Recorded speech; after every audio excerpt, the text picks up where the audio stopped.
मुझे तो उस वक्त ये भी नहीं पता था कि मैं जिंदा हूँ या मर चुका हूँ। डीडीसी लोरन के हैं, लेकिन जो लोरन का फंड है वो उठा के पुंछ में लगा रहे हैं। कौन से लोग सियासत में ऐसे हैं जिनकी वजह से गरीब लोगों के घर तक पानी नहीं जा रहा? आपसे जानने की कोशिश करेंगे कि आप उनका नाम क्यों छुपा रहे? पब्लिक के सामने फिर नाम भी तो लाना चाहिए। नाम मेरे को देखिए, पब्लिक अगर आपको पता भी है कि वो लोग कौन है, फिर भी उनका नाम छुपा, इन्वेस्टिगेशन एजेंसी नहीं हूँ ना। पाइपें उन सियासतदानों ने उठवाई थी वहाँ, उनके वीडियोस वगैरह लोगों के पास है। आपने वीडियोस देखी? वो तो उसी पे तो इन्वेस्टिगेशन हमने करवाई। वीडियोस में वो कौन से लोग थे, किन से ताल्लुकात?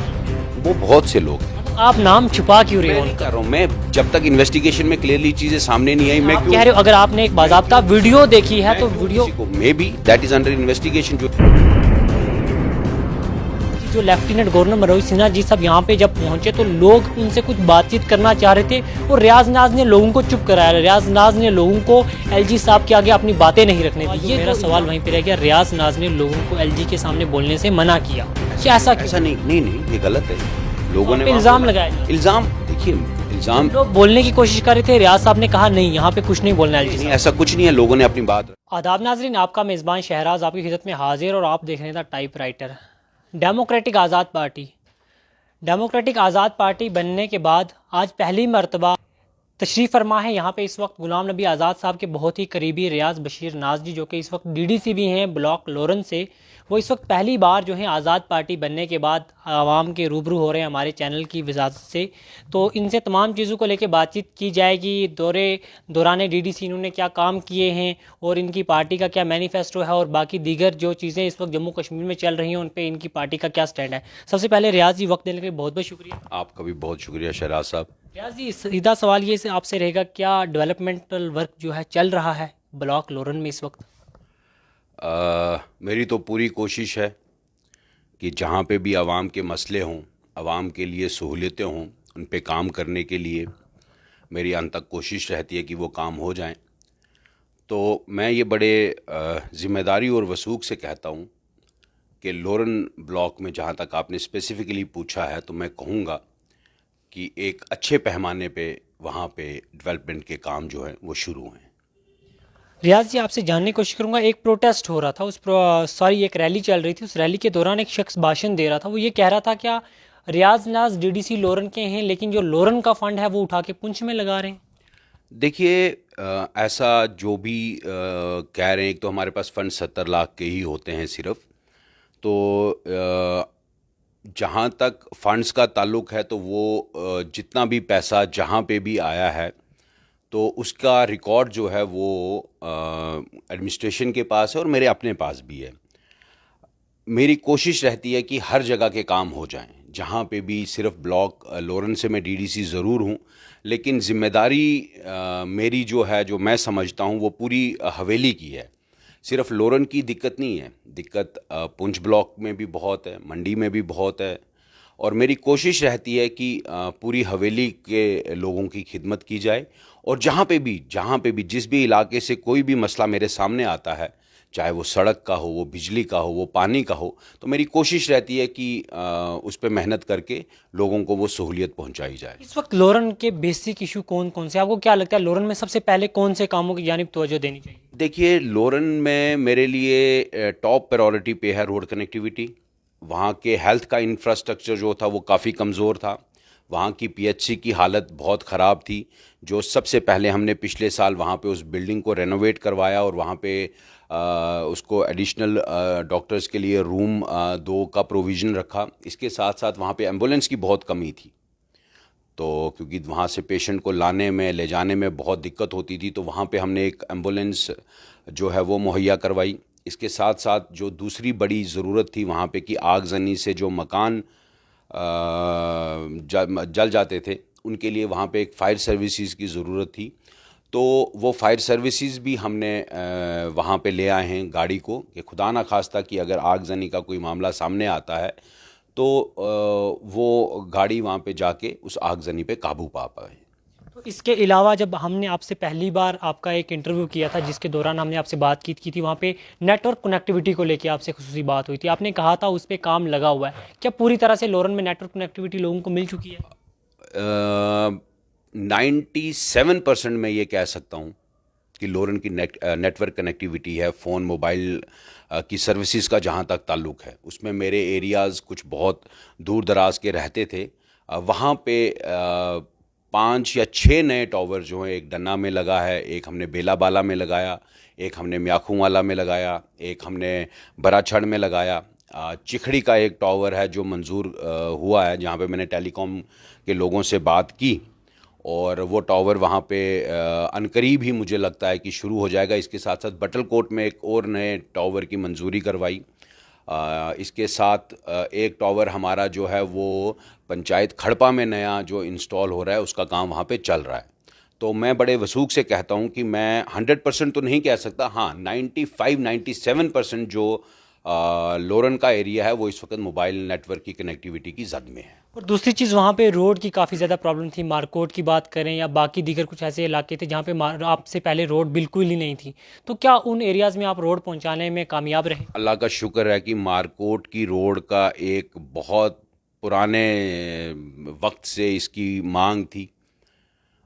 वो उसका टेंडर होके अलॉटमेंट भी ठेकेदार को हो गई है पिछले दिनों में, और अनकरीब आने वाले एक हफ़्ते में मारकोट की रोड का जो प्रोजेक्ट हमने मंजूर करवाया था, उस पे काम जो है वो शुरू हो जाएगा। या जी, वाटर स्कीम्स की बात करें, बहुत से वाटर प्रोजेक्ट थे जो लोरन में आए हुए थे, लेकिन उनका काम जो था रुका हुआ था।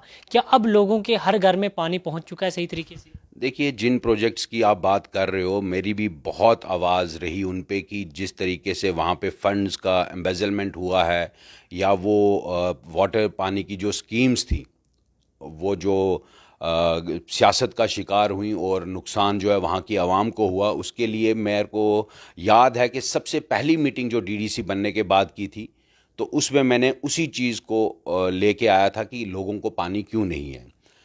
बहुत कोशिश रही कि उसका कोई चीज़ सामने आए, लेकिन मुझे लगता है कि वो भी काम जो है, इन्वेस्टिगेशंस हैं वो अंडर प्रोसेस हैं, और अनकरीब जो है कि उन पे भी चीज़ आ जाएगी कि कितना पैसा आया, कितनी पाइपें लगी, जो लगी हुई पाइपें उखाड़ी गईं और ले जाके कहीं और रखी गईं, और कितनी डिपार्टमेंट की तरफ से निकली, और वो पाइप्स आज उनका क्या स्टेटस है, अनकरीब उस पे भी जो है वो रोशनी जो है वो पड़ेगी और वो चीज़ें भी आवाम के सामने आएंगी।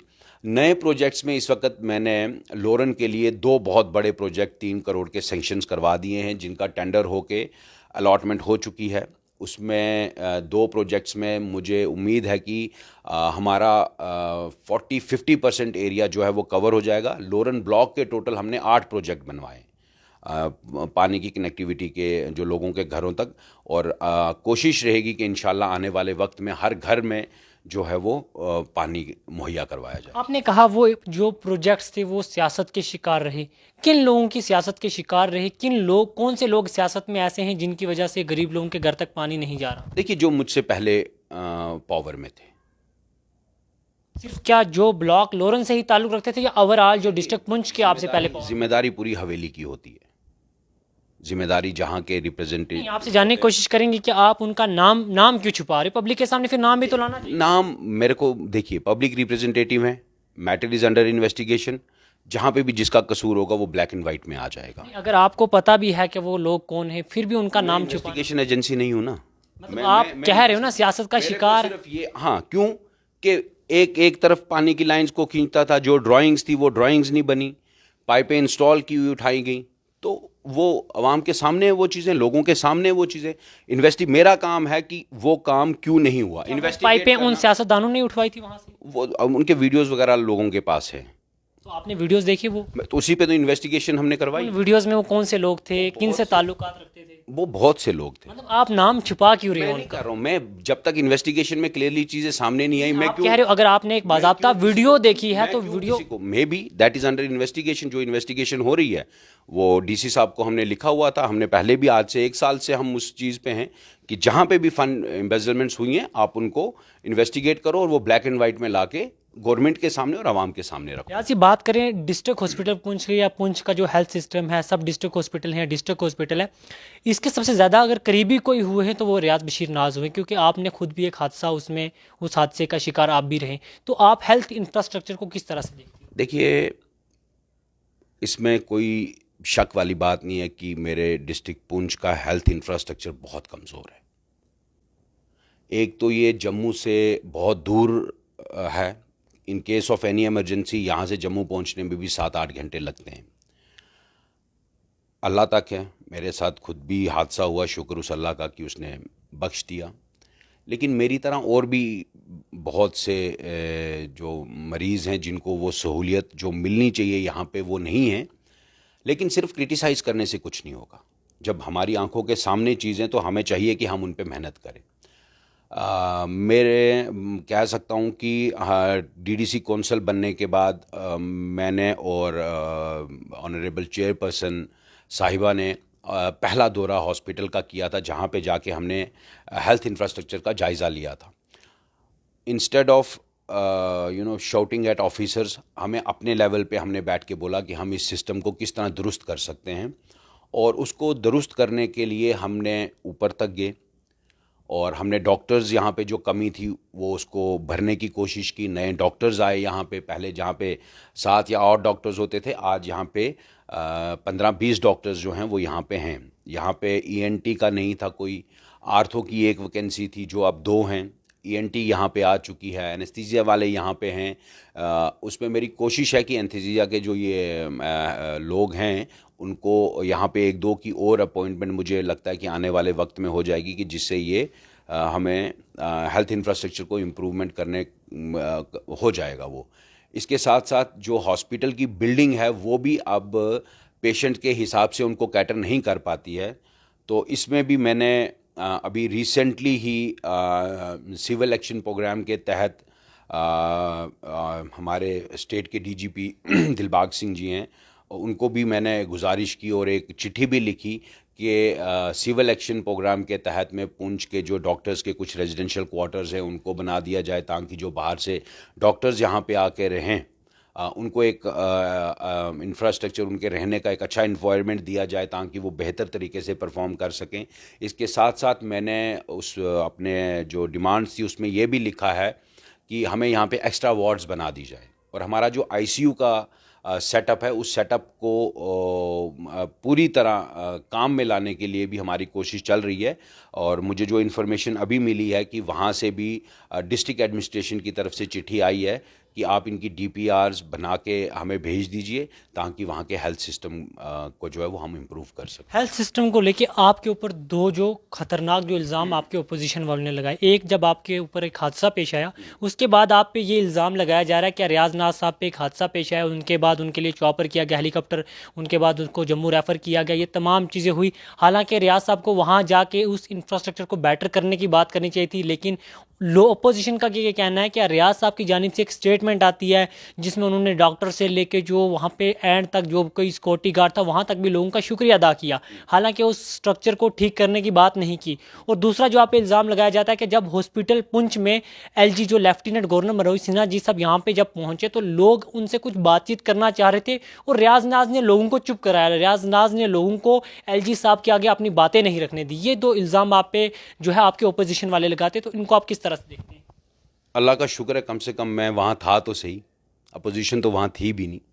लेकिन जो ये कहा जाता है कि उस दिन जिस दिन एलजी साहब यहाँ थे तो एक दर्दनाक हादसा पेश आया, जिस हादसे में उस वक़्त 8 लोगों की जान गई।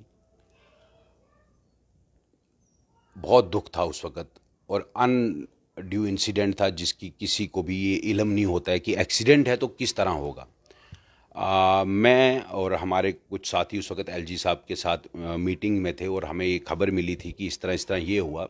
एलजी साहब को जाना था तो मैंने ही एलजी साहब से रिक्वेस्ट की थी कि आप हॉस्पिटल चल के उन पेशेंट्स को जो है वो देख लीजिए और वहाँ पे कम से कम हमारा एक इंफ्रास्ट्रक्चर को भी हमारे को देख लीजिए। वो मैंने उनको वहाँ पे दिखाया। आपको याद होगा कि पेशेंट्स के पुंछ पहुँचने से पहले ही, मंडी में ये हादसा हुआ था, पेशेंट्स के पुंछ पहुँचने से पहले ही 3 चॉपर यहाँ पे खड़े थे और मैंने खुद मरीज़ों को जो भी इंजर्ड थे उनको उन जहाज़ों में बिठा के यहाँ से जम्मू भेजा। ऐसा नहीं कि जहाज़ मेरे लिए आया, मैंने नहीं जहाज़ मंगवाया था अपने लिए। मुझे तो उस वक़्त ये भी नहीं पता था कि मैं ज़िंदा हूँ या मर चुका हूँ, मैंने नहीं मंगाया। हाँ, शुक्रिया अदा इसलिए मैंने उनका किया क्योंकि जो डॉक्टर्स ने उस वक़्त वहाँ पे मेरे लिए किया, जो वहाँ पे सिक्योरिटी गार्ड्स ने मेरे लिए किया। सवाल यह है क्या जो चीज़ें रियाज नाज के लिए की गई क्या वो गरीब इंसान के लिए की जाती? मैंने कहा ना क्यों नहीं की जाती। उसके बाद जो दूसरा एक इंसिडेंट हुआ जिसमें एक्सीडेंट का केस हुआ, उस एक्सीडेंट के केस में 3 चॉपर यहाँ पे एडमिनिस्ट्रेशन ने भेजे। लेकिन जब एक नॉर्मल इंसान बीमार होता है जिसको जम्मू रेफर किया जाता है, मैं उसकी बातचीत कर रहा हूँ। एक एक्सीडेंटल केस में तो बहुत से लोगों की हो गई, और लेकिन उसमें आपसे अहम सवाल, जो मेरा सवाल वहीं पे रह गया, रियाज नाज ने लोगों को एलजी के सामने बोलने से मना किया। क्या ऐसा क्यों? ऐसा नहीं नहीं नहीं, ये गलत है। लोगों वहाँ ने पे वहाँ इल्जाम बोला। लगाया जा रहा है। इल्जाम देखिए, इल्जाम लोग बोलने की कोशिश कर रहे थे, रियाज साहब ने कहा नहीं, यहाँ पे कुछ नहीं बोलना एलजी नहीं, साहब। ऐसा कुछ नहीं है। लोगों ने अपनी बात रखी। वहाँ पे इम्तियाज सलारिया साहब थे, उन्होंने अपनी बात रखी। रौनक शर्मा था, उन्होंने अपनी बात रखी। इसके अलावा और भी जितने यूथ के पुंछ के लोग थे, सबने एलजी साहब के सामने अपनी बात रखी। मैंने तो किसी को नहीं रोका। नाजरीन, ये थे हमारे साथ डीडीसी ब्लॉक लोरन रियाज नाज चौधरी जी। एक बार फिर से हम इनका शुक्रिया अदा करते हैं, उन्होंने अपना कीमती समय निकाला और हमारे प्रोग्राम में शिरकत की। उम्मीद है आपको हमारा प्रोग्राम पसंद आया होगा। हमारी मजीद वीडियोज़ देखने के लिए हमारे साथ बने रहें। खुदा हाफ़िज़।